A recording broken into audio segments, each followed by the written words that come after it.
AI doctors are more empathetic than real human doctors because, frankly, it just has more time. It's more eloquent. It just uses more words. So it's perceived as being more empathetic than human doctors. That's a given already. But does AI experience pain? It can be empathetic, but AI has never experienced pain. So when you're delivering a diagnosis, you're sitting with the other person. You know what it means. It doesn't know empathy. It doesn't know empathy. It can't truly do self-reflection because there is no self.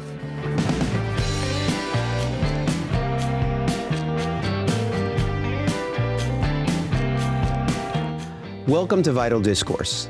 We are two physicians who take the health claims you're being sold and separate what the evidence proves from what the marketing invented. So you get a straight answer and a sharper question. I'm Dr. Li Mandel with my partner in crime, Dr. Ben Cilento. You can find us at vitaldiscourse.com. So our guest today has spent 3 decades doing something kind of unusual. She sees the next disruption before the rest of us do, and then explains it in a way that makes you feel like you can actually handle it or understand it. Charlene Li is a New York Times bestselling author of 6 books, including Groundswell, Open Leadership, The Disruption Mindset. She founded Altimeter Group, the analyst firm that took on Gartner and Forrester and got acquired by Profit. She was chief research officer at PA Consulting. She now runs Quantum Networks Group, and her latest book is Winning with AI. Harvard College, Harvard Business School, and one of Fast Company's most creative people in business. I tell you what, Charlene, that's quite impressive. I feel a bit intimidated. I'm not usually intimidated by much, but definitely feel a little bit intimidated. But here's the part that got us to ask Charlene to come on the show. Charlene's been running an experiment on herself. Alongside her actual physicians or actual doctors, she's using AI as a kind of wellness advisor to make sense of her sleep, her exercise, her nutrition, her supplements, her wearable data, which means today Ben and I are actually kind of the skeptics in the room, right? As the physicians, well, AI can't do what we're doing, right? And Charlene's the one who's actually been living in the future, so to speak. And it's the future that we've been talking about on the show and arguing about it at times. So Charlene, welcome so much to Vital Discourse. Thank you for having me. Excited to be here. Charlene, I want to start kind of underneath the technology with what I guess we perceive as the problem itself. Why, and we talk about this all the time on this podcast, why is our healthcare system so much better at treating illness than in treating people well? Well, I think that's what I think you follow the money. That's where the money is. That's where the insurance is, our whole system, the pharmaceutical business, our medical schools, a whole system, again, historically has been focused on treating disease because, frankly, that was what killed people. And now that we're living longer, wellness becomes an issue, and we're not set up to really talk about wellness.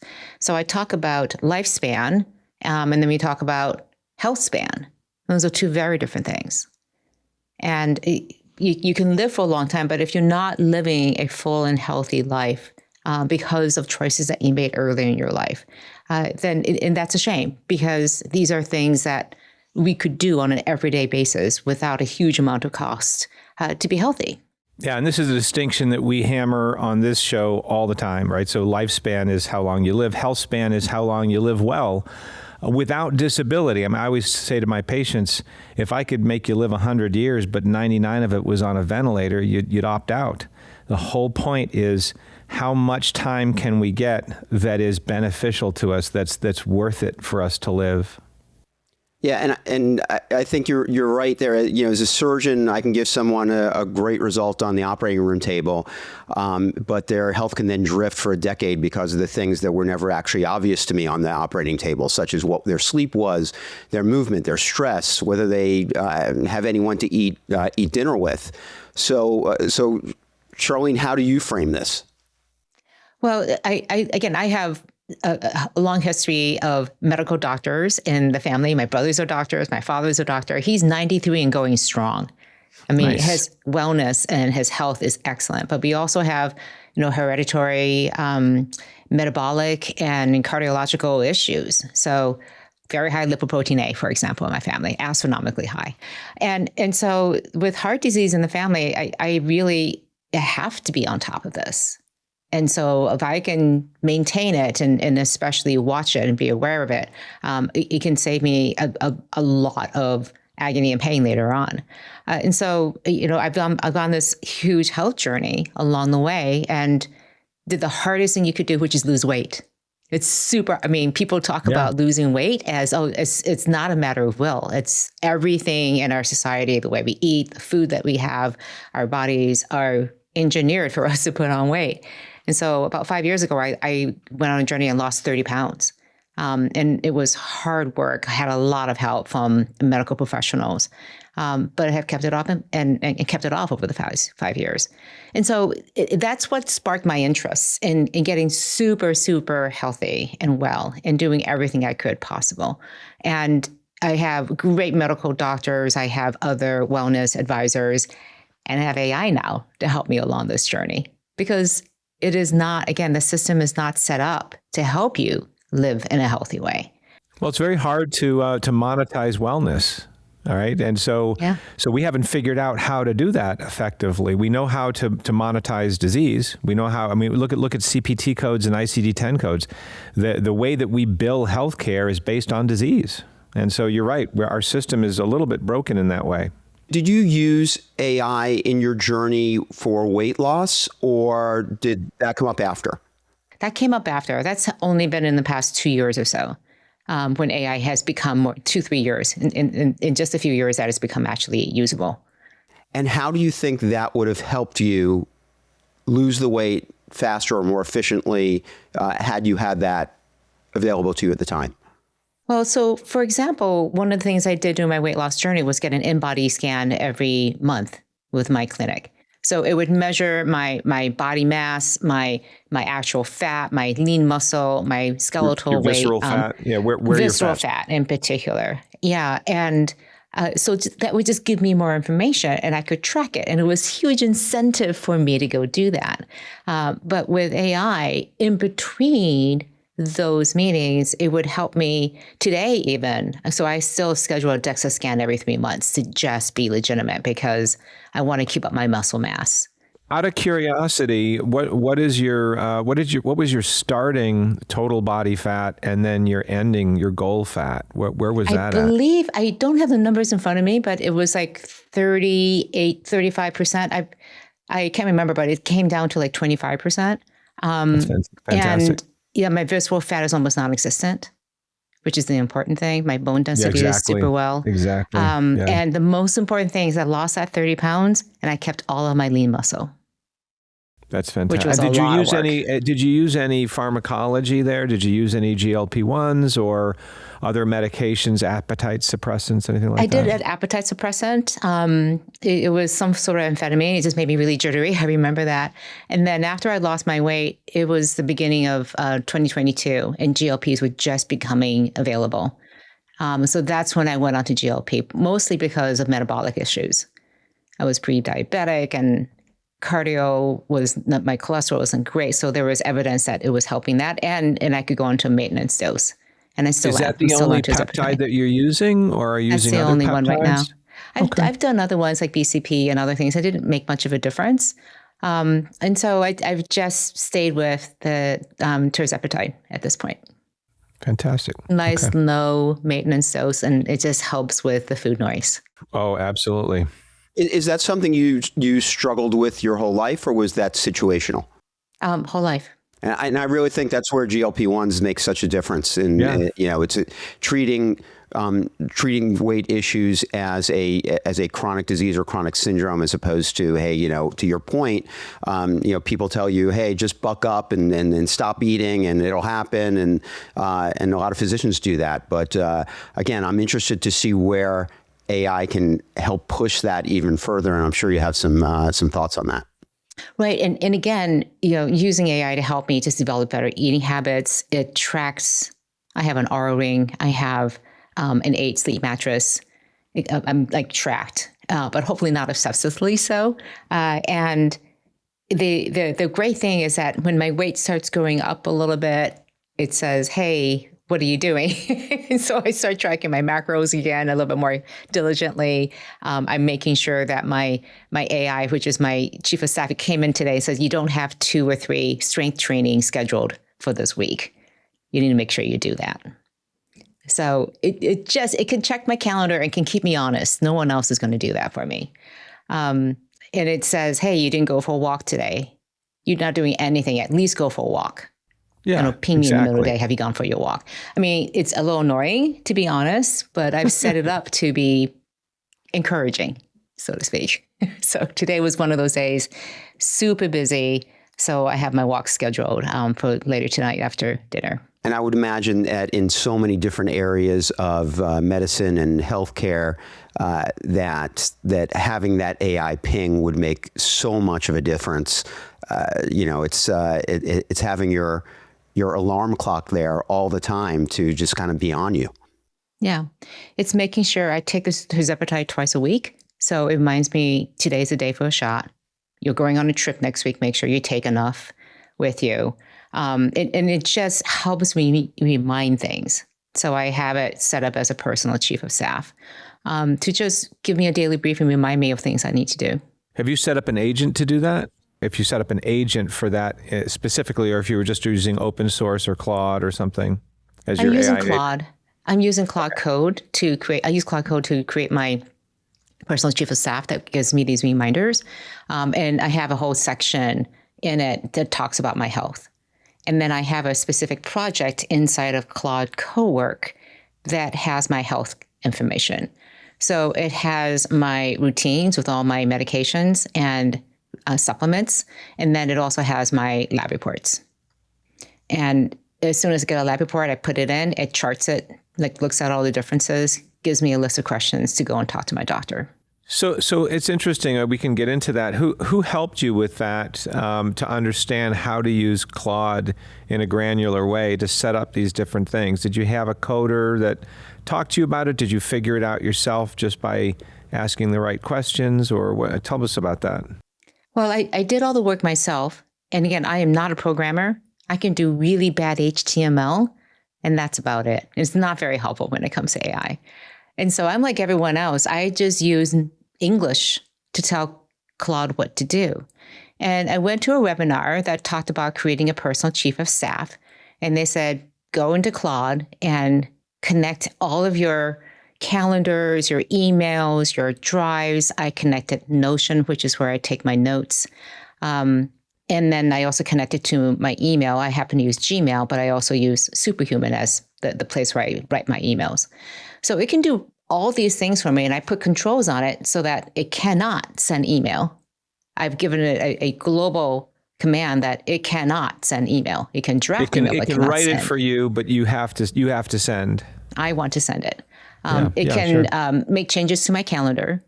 I'm fine with that. It can write to my files. It can also look at my to-do list and tell me I have too many things on it and I need to move things out and that I don't have time budgeted today to do everything. And it can just block out calendar time to do things. But I set up a project. And so I set up a project fairly early on inside of ChatGPT. And again, this is about 2 years ago.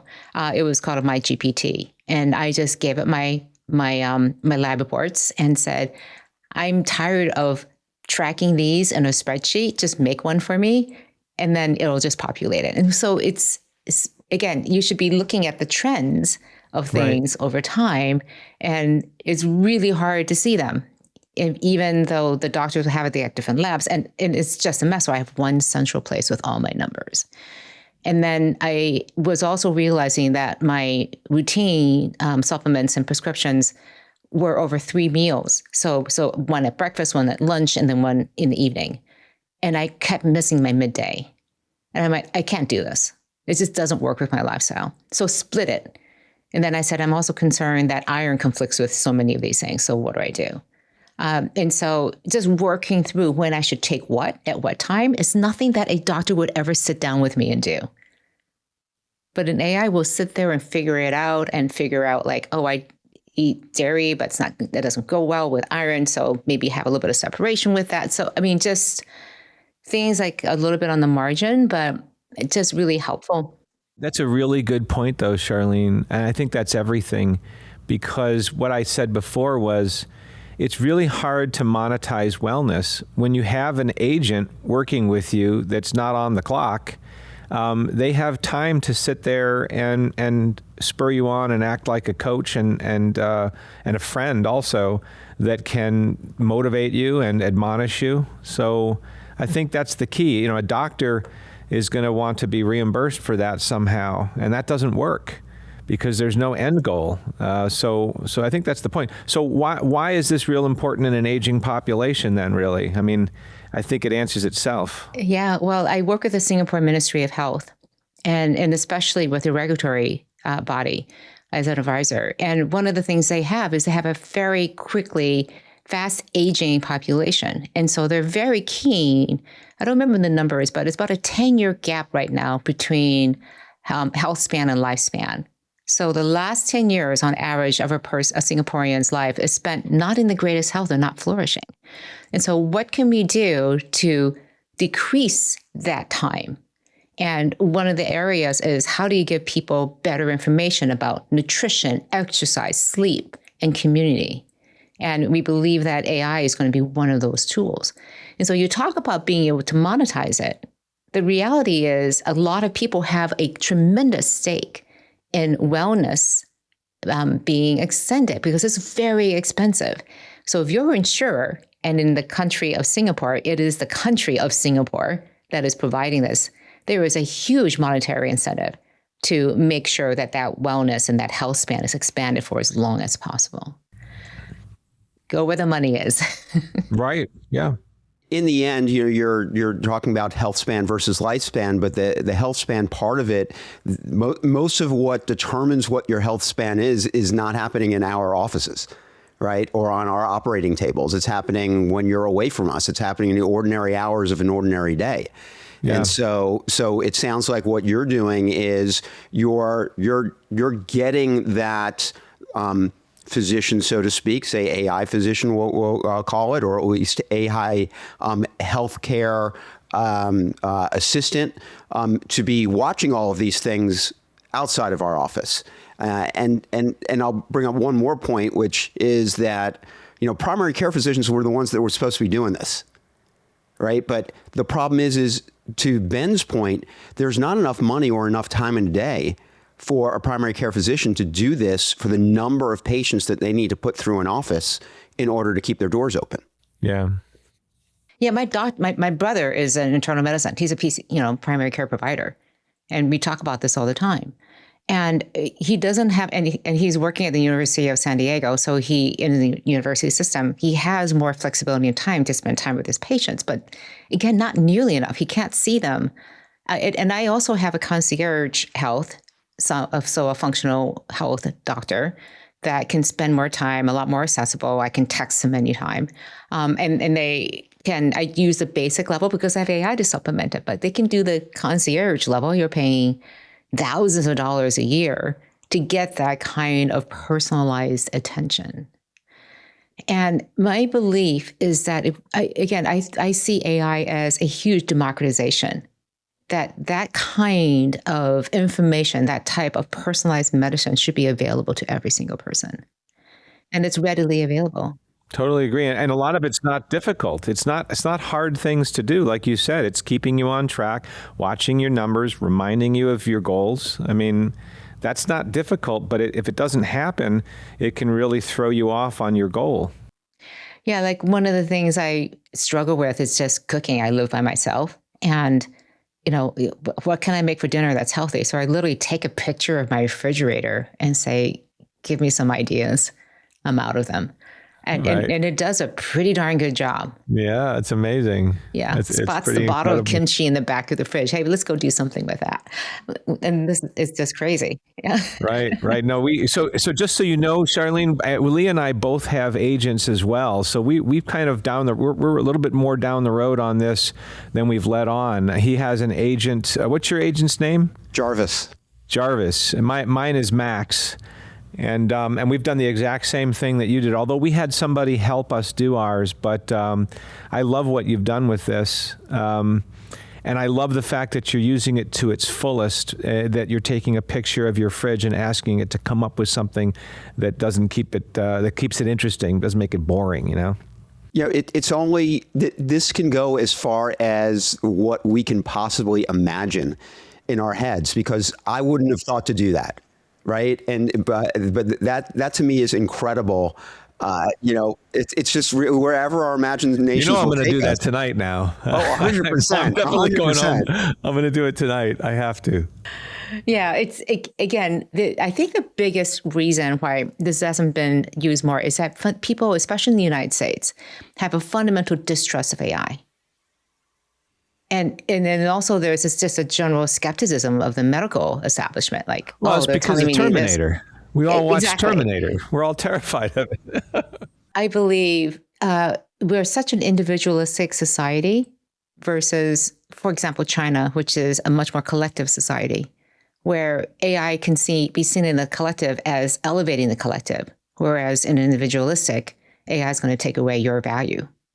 The way you create your value, your identity, is going to be taken away by a machine because it can do your job. And so we're facing these headwinds around, do we trust AI even to do these things? And there's a big chasm there. And so for people to trust that this will be happening is that we need the institutions that they already trust to extend that trust circle to these tools. Well, I mean, in reality, we're going to have to, right? Because of what you just said before, which is we don't have the time to do this. So we're going to have to extend ourselves into your living room using AI. You come in for visits with us, but that's not going to do all the things that you need, right? So we find a problem and treat it, but your life happens in between those appointments. And that's where the health span actually is won or lost. So we have to get on this train. We have to start using AI. So I do believe that the practitioners, the ones who we trust with our health, are the ones who are going to say, hey, we have this tool. You may encourage you to try it. It is secure. It is linked to your medical records. You can add things to it and you can ask it any questions. And the best thing is I will get a summary of that. You're not walking this path alone. And the way I use my AI is my PCP, my medical doctor, knows about it. That person also knows about my functional wellness practitioner, and that person knows about the AI. They all know about each other. So I have these 3 doctors who work in concert with each other. And I wouldn't have it any other way. And so when I get my lab report that my cardiologist ordered, I'm sharing it with my functional doctor. My PCP gets it. They're all on the same page. And my AI is there helping me just understand and interpret everything that's happening. And I'll tell you, with 2 aging parents and with 2 doctors in my family with my siblings, it is still really difficult to stay on top of what's happening with their care as well. And so I also have an AI that is looking at their care and helping me as a layperson understand what's happening so I don't have to bug my 2 poor brothers like, what is that? What does that mean? Right. Yeah. So I walk into the conversations much more knowledgeable and able to engage with their caretakers and their doctors and their care team. So Charlene, you're using it as a connector. You're using it as a gel between all the pieces that are before they were disjointed. You're using it to put them all together into something you can use. Is that right? Right. I think of AI as the ultimate translator because I need to be able to express my questions in terminology that they can understand, and they can take something, I'll literally record them saying it. And I go, I don't understand everything, but I'm just going to record everything. I'm going to ask you questions, but I'm going to give it to my AI and to say, this is what's going on with my father. So just so you know, instead of me trying to describe it, you get it from my brother's That's a really mouth, great, right? that's I don't think I've heard anybody verbalize that, but it makes a lot of sense, right, Lee? I mean, it can be the great leveler, the great connector between you and your patients, because we don't have the time always or the availability to answer questions in a real-time fashion. It's one of the biggest complaints of patients, that they can't talk to their doctor freely. Yeah, and I don't know exactly how you're envisioning this, Charlene, but what I'm envisioning is that, you know, when we see a patient, we usually go ahead and we send a note off to their primary care physician or their cardiologist or wherever they ask us to send it off to. I envision that we're sending it off also to your AI. Right. So at the end of your office visit, I'm sending off a note, or I'm sending off your record for that visit to your AI as well, so that your AI is promulgating all of this, coordinating and coordinating as you're seeing these physicians.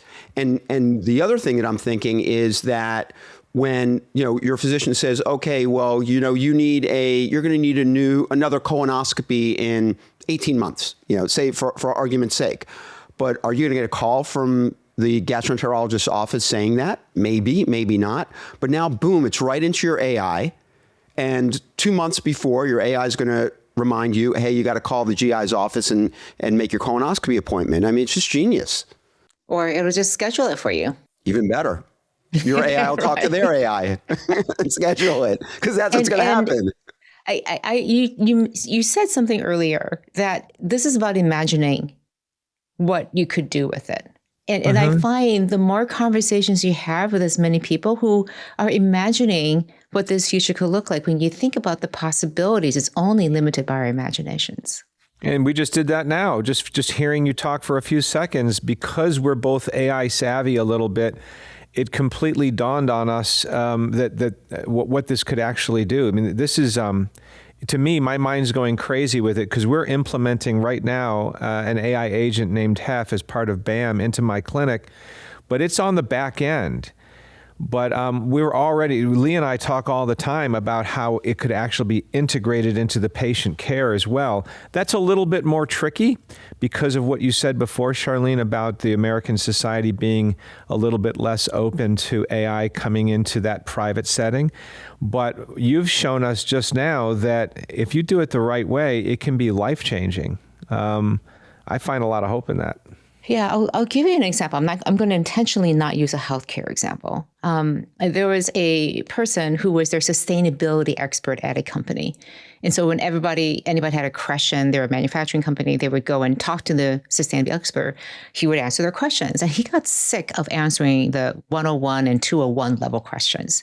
So he decided to pour all of his knowledge and expertise, everything he's written, and he recorded all his transcript, and he created a knowledge and context layer, basically a digital twin of himself, to handle those questions. And unless there was a very high level of confidence, the AI wouldn't answer, it would just kick it to him. So he would get all the more advanced questions, and he loved it because he'd have to deal with these basic questions, and he could just deal with the ones that really required his expertise. And when you realize this is not about AI coming to take your job, because your expertise is what really matters. And it's going to be a while before AI can truly replace the human expert that's out there. Yeah, we talk about that all the time. Actually, we've been on a show talking about AI before in the context of revenue cycle management, and the fear was that it was going to replace all the people in my office. What we find in every profession so far, and you've just sort of hit the nail on the head again about it, is it makes a single person kind of appear superhuman.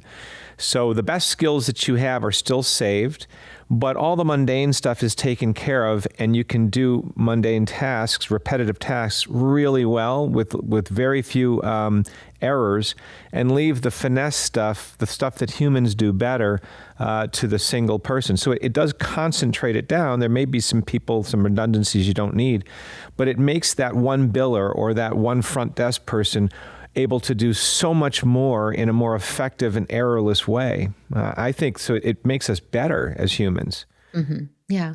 We have a concept called integrated intelligence, where these superhumans, we actually call them superhumans, are able to take the best of what AI offers. And instead of just doing more, they're investing that time and capability into becoming even more human, leaning into the things that make us truly uniquely human. You have more time. You have more time to yourself. Yeah. I mean, you can, exercise more empathy, self-reflection, develop your intuition. exercise better judgment and have better wisdom. This sounds a lot like Star Trek, actually, right? Yeah, Star Trek was that the big premise was that we had so much abundance in the future that you could sort of sit and make yourself better. And I hope that happens. I hope that that's what we do with all the time that AI and robots give us. Well, we also know that if you just are given tons of free time, but no purpose, that's not healthy. No, right? You got to be careful of that. That's how that's for TikTok videos. Yeah. Now, you use the word intuition, and I think that's an important word to kind of concentrate on, because that's the one thing that really theoretically AI doesn't have, that humans do. And we were talking, Ben was talking about Chris from BAM, and when we spoke to him, he was saying how the next generation, that final final superintelligence, superintelligence would actually have that intuition, and that's when we'd all be in trouble, and we're and we're going to get if you build over. It, everybody dies. Exactly, we're going to get taken over. We're all going to be slaves. But putting that aside, right. Be that as it may, the intuition part of it is really the part that where the human being kind of still has to be in the mix. Right. So you can have AI look at a bunch of different things and say, OK, it's most likely this, and second most likely that, and second and third most likely that. But then you have the physician that looks at it and says, I've seen this before. And that's the most common. That's the second most common. That's the third most common. But I've seen this before, and it's actually none of those. It's actually this over here. And that's where you still have to have that human being coming in and assessing that. But it would be really cool as a physician if what came into me was a great AI summary. Right. My father always said he was trained as a pediatrician to always do a very thorough physical exam, a visual exam, not just to rely on numbers. Because there's just some things you just can't see. You have to feel and just be around the patient. Yeah. And it's also just understanding how they hold themselves, right? And especially with children when they can't express what's going on with their bodies. And so Absolutely. AI can't do that right now. No. It's gradient descent. It's going to be a while. Yeah. Computer vision is getting better. It's all these things that you can sense. But what Li was talking about before, though, Charlene, is the fact that right now it's gradient descent. So it takes all of the knowledge of human civilization and every single letter fills it in based on what has already been done and what most likely is going to be the next letter. But eventually, it's going to know the next letter because of, when it reaches artificial superintelligence, because of its own intuition and its own desires. And that's when it takes the next step beyond humans. I think that's what he was talking about. Right. And I think, again, that we can talk about all 5 of those areas that we talk about and project how AI is going to be doing those things better than humans will. I mean, we already know that AI doctors are more empathetic than real human doctors because, frankly, it just has more time. It's more eloquent. It just uses more words. So it's perceived as being more empathetic than human doctors. That's a given already. But does AI experience pain? It can be empathetic, but AI has never experienced pain. So when you're delivering a diagnosis, you're sitting with the other person, you know what it means. Right. Right. And there's a difference. It doesn't know when empathy. It's a human delivers. It doesn't know empathy. It can't truly do self-reflection because there is no self. What it's doing is trying to put the right words together that it knows someone might want to hear in the state that they're in. And that's the best it can do so far. And it doesn't do that very well. But to Li's point, or to talk to what Li was saying, they actually have looked at that. And so far, AI makes the diagnosis more often than doctors. But you're right. Quite often, doctors will make a diagnosis that's kind of a loop that was missed by the AI just because of experience. But overall, when you're asking questions on a test, the AI does better than doctors about 96% of the time. Right. And so I think it's a combination of those two things. Yeah. Because as AI gets better, humans will also get better. And that's my fundamental belief. And at some point, AI will do a much better job at some things than humans. And we have to be ready to accept that. And it doesn't devalue what we do. Right. And so I talk about identity and our sense of identity and the loss of identity when AI comes into the picture. And so we need to have some really thoughtful discussions around this. And but you look at just the scribes that are transcribing meetings between people, and it has spread so quickly. At first, it was like, well, we can't trust it. And now, like, oh yeah, bring it on. It's surprising how good they are. Which one do you use when you're doing it? Do you use your Claude agent, or do you use a different one to take notes? I use a bunch of different ones. I use a basic one called Crisp that's linked into my microphone.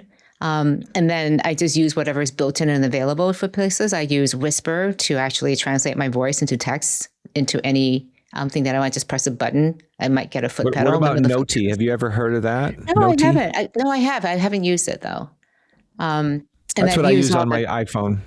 Yeah. So those are, again, there are just a ton of these different tools, and they're amazing. You know, I say to people, don't type, just speak. Yeah, Whisper is very good. I use Whisper. It's unbelievable how accurate it is. Yeah. You use that in your clinic, Li? I don't use it in clinic, but I use it whenever I'm on the computer, and to sit there and type something out when I have a long thought. Yes, I do have long thoughts every once in a while. Then, but when I have a long thought and I don't feel like when I do have a long thought, I'll use Whisper and let it go, and it's unbelievable the difference between that and like Dragon, right? Anyone remember Dragon? Oh yeah, I remember Dragon. It was terrible. I never had so many misinterpreted words that I was saying. I felt like I had a bad accent or something. It was weird. It's come a long way. And again, there are just so many tools available. I love 11 Labs that can do translations, for example. And again, our ability to literally do real translations in real time to people where English is not their first language. It takes healthcare to a completely different level. And so people can just sit there and have it, and literally just talk to them in their ear in a simultaneous translation. It just makes such a difference in the healthcare setting. Staying off healthcare for a second, but on AI, I was having a discussion with someone today on what is going to happen as time goes on. Everyone's going to be using AI to write everything. There's nothing that's going to be originally written because it's too time consuming. It really is. You can have AI write in 2 minutes something that would take you a half an hour or an hour or more to do. And everyone's just going to do it and forget this. Okay, I'm going to run it through an AI engine to see if whether or not it was written by AI. Who cares in the end? What is that going to do to our ability to write language, our intelligence? I get different answers from different people. I'm curious, as someone that really is very adept at using AI and schooled in this, what are your thoughts on how this is going to end? Well, use the analogy of math. There's a reason why we learn math and then we use a calculator. You don't know how to use a calculator if you don't know how to do math. And the same way with writing. If you don't know how to write, it's very difficult to write good things using AI. And writing is more than just putting words in front of each other. It's structuring ideas, synthesis of ideas, outlining things, pulling disparate ideas into things. Writing itself as a process helps you process the ideas. And the speed at which you can do that traditionally was, as you were writing, you would think.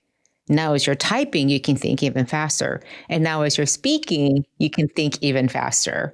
So it's a different way of writing, to be honest. I'm a writer. I write books. I write content. Yeah, because it's a different way of thinking. It's a different way of thinking. Interesting. And the speed at which I can think now. And more importantly, I write with an AI that is me. It has all of my content information, which I can't remember. And so it's like having it learns from me, and it's constantly feeding itself. So it's going through all of my content each week, cycling through it to find all the new ideas that I've been speaking about, and then putting it into its knowledge base again. So I have this knowledge and context layer that I use for my writing. And so when I sit down with my content team, I'm mining them, like, what are the new ideas? And do research out there for what are some of the biggest pain points that people are having. And it's this synthesis that is unique to me because it is my point of view. It's almost like you're saving yourself on a hard drive. Like that AI that you use is going to be flavored like Charlene, right? I mean, so that's kind of sci-fi. Right, it is. In the end. What's interesting is I had to write a script recently for a recording I was doing, and they wanted me to have it on a teleprompter because it was going to be live, and they wanted to approve it. And I was going through it, and I wrote it, and then I was rehearsing it. I'm like, this doesn't sound like me.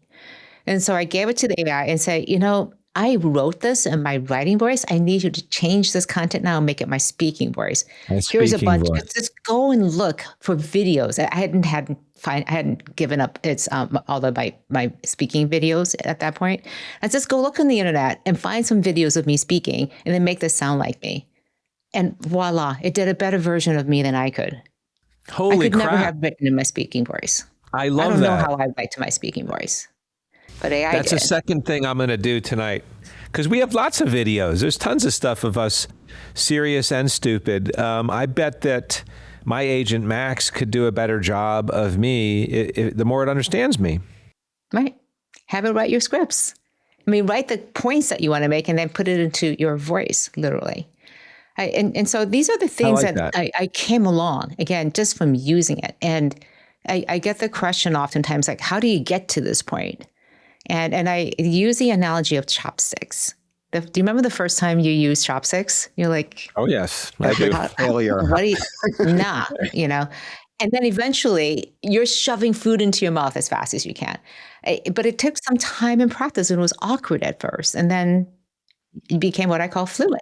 And then it was just an extension of your fingers. Yeah. And I think AI is the same way, in that you use it, and at some point you practice it and you give it time. And one day you wake up and you just like, wow, I'm just using it. It feels comfortable. There's a flow to it. And that's when you know you're fluent.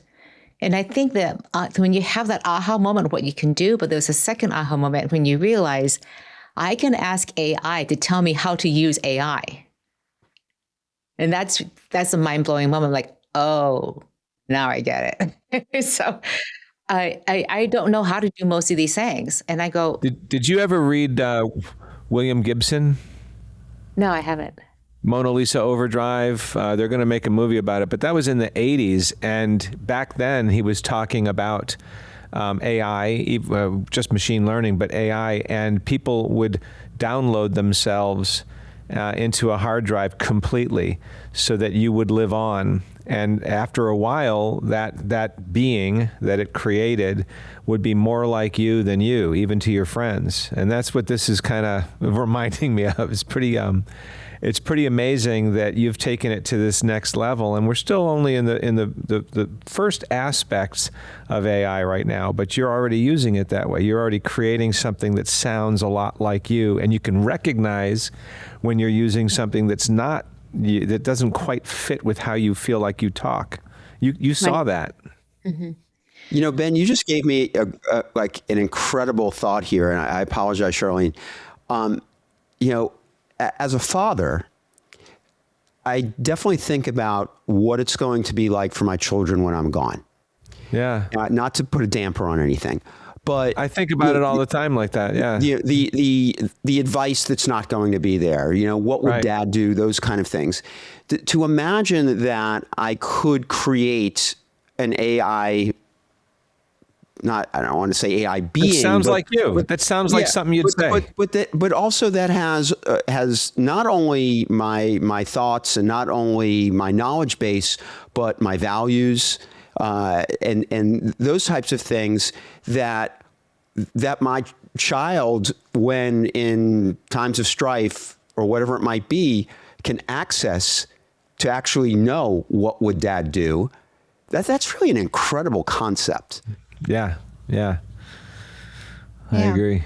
That's part of it, actually. That's part of the book. You should definitely read Mona Lisa Overdrive or Neuromancer, even better. Neuromancer, yeah. Phenomenal books because of the fact that it was like 1980. I mean, it was even pre-Blade Runner. Machine learning was in its infancy, right? I think Elijah Jankowski was only like 19 at the time. So the fact that he could come up with all of this with chips and AI and brain implants and stuff before anybody had even started doing program. Fortran didn't even exist then. So Charlene, I want to ask you, based on that though, how have you taken that a little further and created something that can help write books faster in your voice? So you have 6 books. I mean, how much of that is AI that is you? Do you ask your AI agent to read your other books before you start, brainstorming for the next one? Well, we have an entire appendix in this latest book about how we use AI and how we didn't use AI. Believe me, we did everything possible to how far can we push this? And what we found is that the writing part, disappointingly, was not that good. But my co-author and I would play this game. I would show up with a draft, and she goes, "Oh, this is wonderful! Like this is clearly you writing this." I'm like, "No, AI wrote that." And then she goes, "Oh, this thing, no, it's crap. Obviously, AI wrote this." I'm like, "No, I wrote that." I wrote that. So it was impossible to tell. Like I knew because I was doing most of the writing, and the reality is that AI has a really hard time doing long form because of the way it's writing. It's putting one word in front of the other, so it can repeat itself. It goes around in circles. So what we did is we use it a lot to synthesize. So we would take our conversations, and then I had a particular script where the summary wasn't just a summary we said. It would summarize it based on the chapters of the book. So we knew what goes where. And it would understand, it had the structure of the book and outlines and all of everything about the book, all the research. And then I could go through, I think it was 4,000 pages of research interviews and find me case studies that pertain to a particular issue. So again, the mundane, difficult stuff, it did. And then you were able to put everything together in a pattern that made an interesting book. And so I think that one of the ways to think about this, again, knowing what AI is good at and what it's not good at, and knowing that it's constantly changing is a really good thing to understand. And this is why that intuition and also why I think people who are more expert in the areas that they use are doing a better job of using it because they can just use it better. And I'll use the analogy. I can go ask AI to create a picture for me, like a photo or something.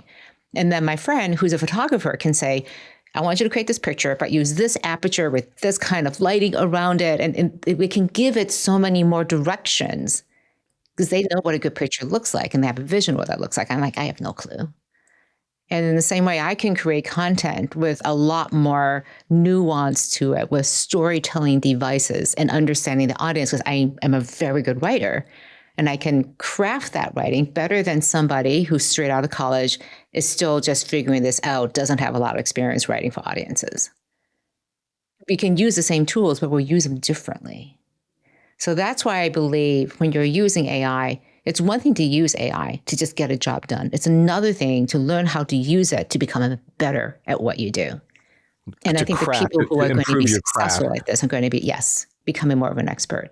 And so for young people coming out of college, the advice I give them is, don't think about what you will do, the actual skills and the tasks that you will be doing, because guaranteed it will be changing. Instead, focus on what problems do you want to solve. And pick problems that are going to be around for a while. And the way you solve those problems may change, but your core understanding of that problem will continue to deepen. And that is where the value that you create is going to come from. So I think what I'm hearing from you is, and it's over the course of this whole conversation, we've talked about how AI is really good at mundane stuff. what it's kind of doing is lifting you out of the weeds so you can think at a higher order. So you're saying, think of the problem. Don't worry about it because the tools are going to be there to solve it, and especially the mundane stuff. AI can take care of that. You want to think about the overarching problem and what your next move is going to be. Getting there is where the tools like AI are going to lift you up and raise you to a new plane. Is that somewhere in the realm of where you're at? And again, it can take, people only see it as helping you do the mundane, redundant things. And I'm saying it can help you on the other end too as well. Mm-hmm. It can help you become more expert, to explore, to push and accelerate your human flourishing in whichever way you define that. Take you to that higher plane of thinking. As long as you read the output, right? Yeah, you definitely have to read the output. You can't just wing it. Really, that's what it comes down to. I mean, you can put a prompt in and you can have it spit something out, and you could send that in an email.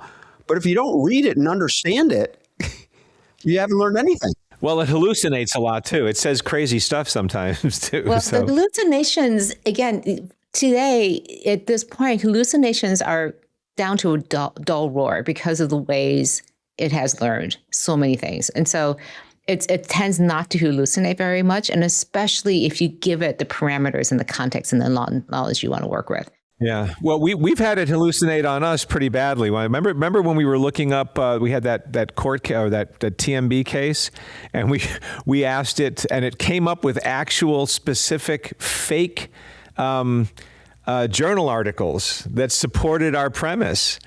Remember that, Lee? In law, it's and it had like authors, and it used it as evidence to support what we were talking about. It was all fake. There was no paper like that. Those authors didn't exist. It's had a problem in law, but again, to Charlene's point, and what Chris had expressed to us is that AI wants to make you happy. It wants to please you. It wants to please you. It wants to answer your question. If you don't tell it, hey, don't bullshit me. Make things up. If it's not there, it's not there. Tell me. Don't make.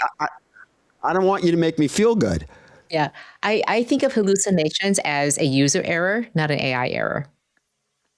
In that you didn't tell it not to. Probably right. Probably right. You know, and that's why I think of hallucinations as a solvable problem. It is quite solvable. But it does require you to be careful. I know one professor had put into the prompt in white text, put in random references to Venezuela. And so when somebody copied and pasted that prompt, put it into AI and generated the paper, he could tell immediately whether it was AI written because there would be references to Venezuela. And it's so clear that 34 out of 36 students in his class had not even read the paper they turned in. That's just irresponsible. You know, like Lee said, you got to read the output. You got to read the output. And again, I go back to, especially when it comes to creating these things, what is the purpose? Is the purpose just to create something to get a grade, or is it the purpose to actually learn something? To, again, in the process of writing an email, of synthesizing ideas to understand the ideas better and to have a better output and an outcome in the end. And are you? So we have to become better users, right? Is what you're saying. I think our education around AI and our training about how to use AI is non-existent. Right. Well, it's not. Right now, it's not. You're right. I mean, not at all. But we have to be better users. The AI is good. You got to be a little bit more inquisitive. You have to learn from what you're doing, not just do it to avoid work. Well, look, I think eventually it's going to be taught in grade school the same way you're being taught mathematics and English. Well, my hope is that when knowledge is a commodity because of AI, that we switch from teaching knowledge in our schools to teaching wisdom, and that we would be so much better off if we could just make better choices. It just even a little bit better choices. And again, that's sort of the underlying idea behind being able to use AI and all these tools, is that you're using them with good judgment and good wisdom. So do you think that we'll be able to make better choices with AI? If AI is prevalent, let's take it to its extreme. It's used in every classroom across America, across the world, as part of our tools growing up. Do you think that will make a more responsible, higher thinking human, or less responsible and less thinking? What's your feel on that if it's used extensively like that? It depends on our teachers. My hope, though, is that when you have a class full of 36 students, those are 36 students that learn differently. And right now, they have to learn to a mean, because only one teacher is going to teach everybody the same thing. And I agree with you there, but hold on one second, just for a moment.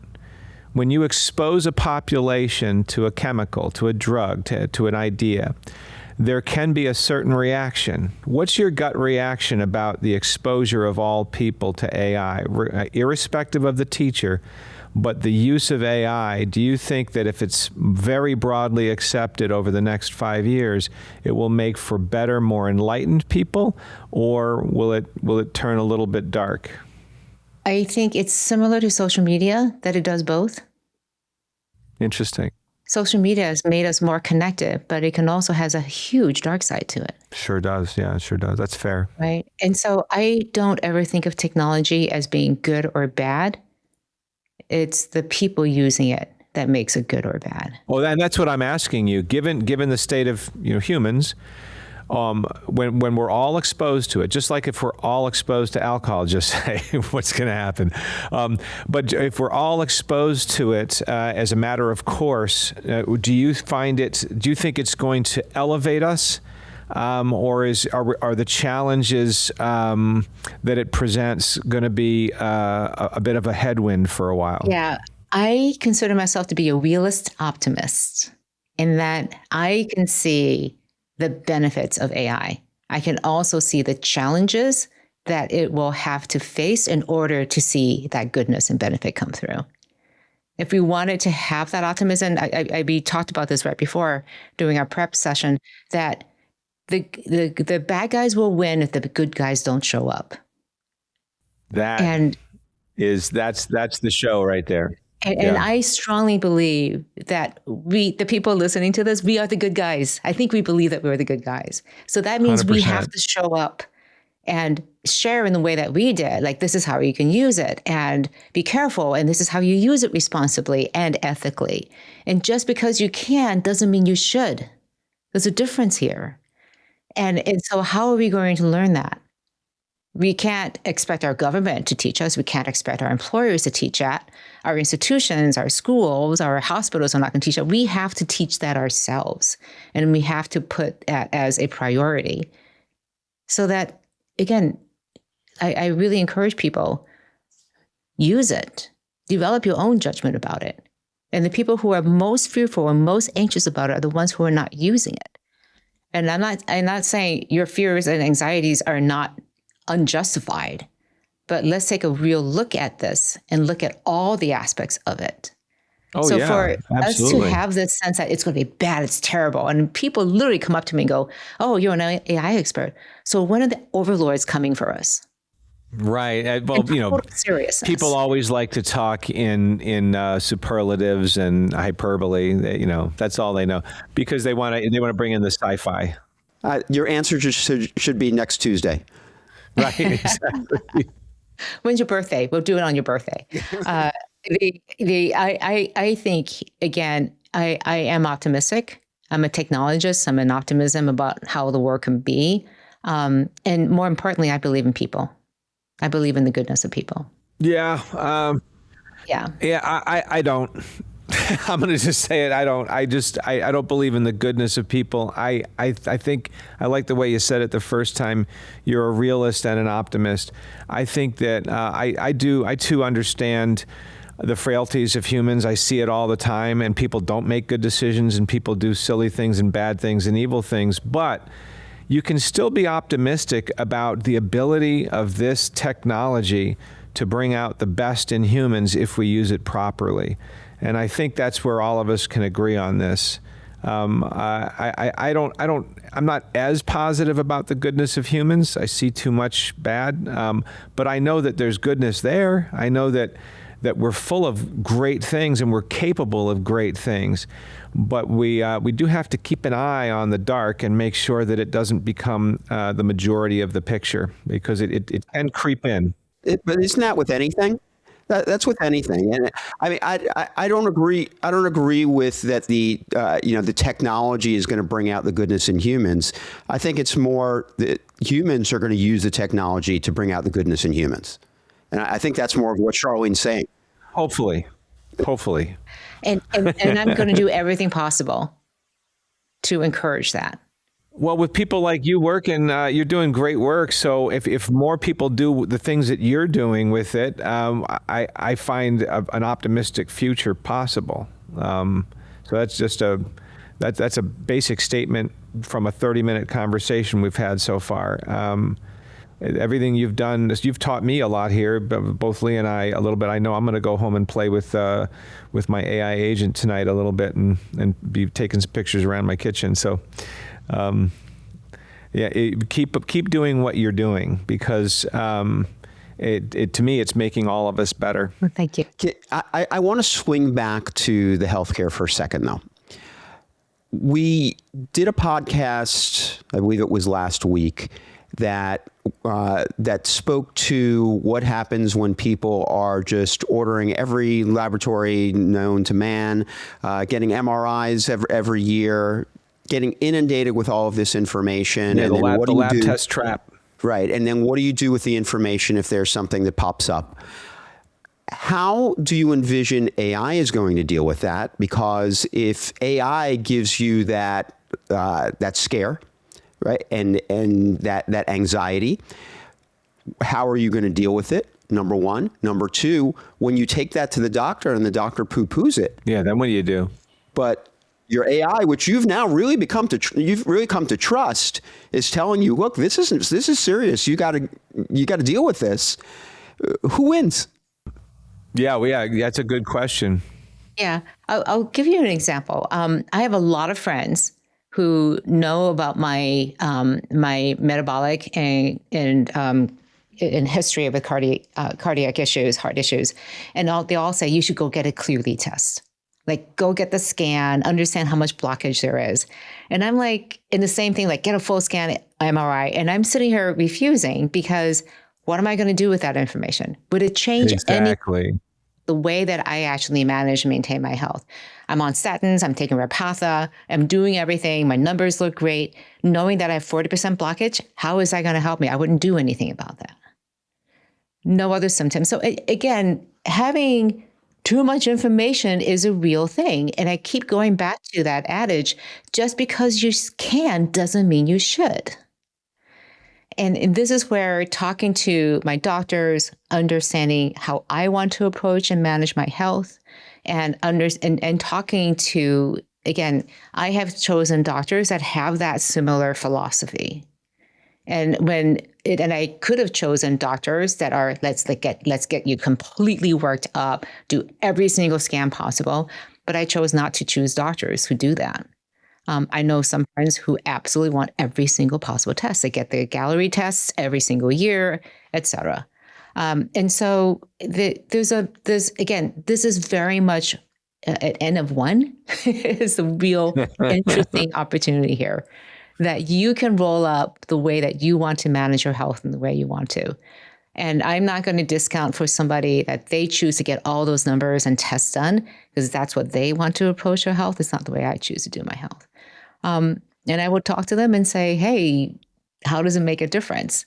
And there's been some recent articles saying that doctors are really worried about this entirely measured self. And does it really help people? Does it increase your anxiety? So again, we didn't talk too much about mental health, but I think AI is one of those areas that could be really interesting when in practice with a trained therapist. And I say that, with great care, that harm reduction is not built into these AI tools. These general AI tools, harm reduction is not there. No, so, in fact, there's been instances where it's actually encouraged harm, not unwittingly, but it did. Despite their best efforts. Yep. despite their best efforts, right? And they feel very responsible for that. Anthropic in particular is the one. And they've spoken quite a bit about how they try to do everything and it wasn't enough. And so, and again, this is where that human part really matters.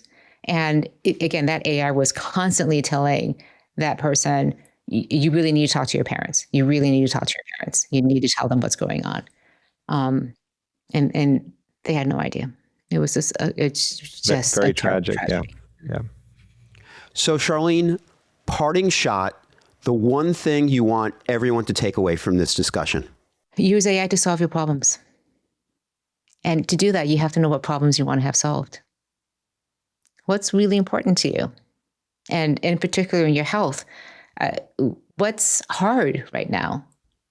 And pick that problem and say, how could AI help me with this?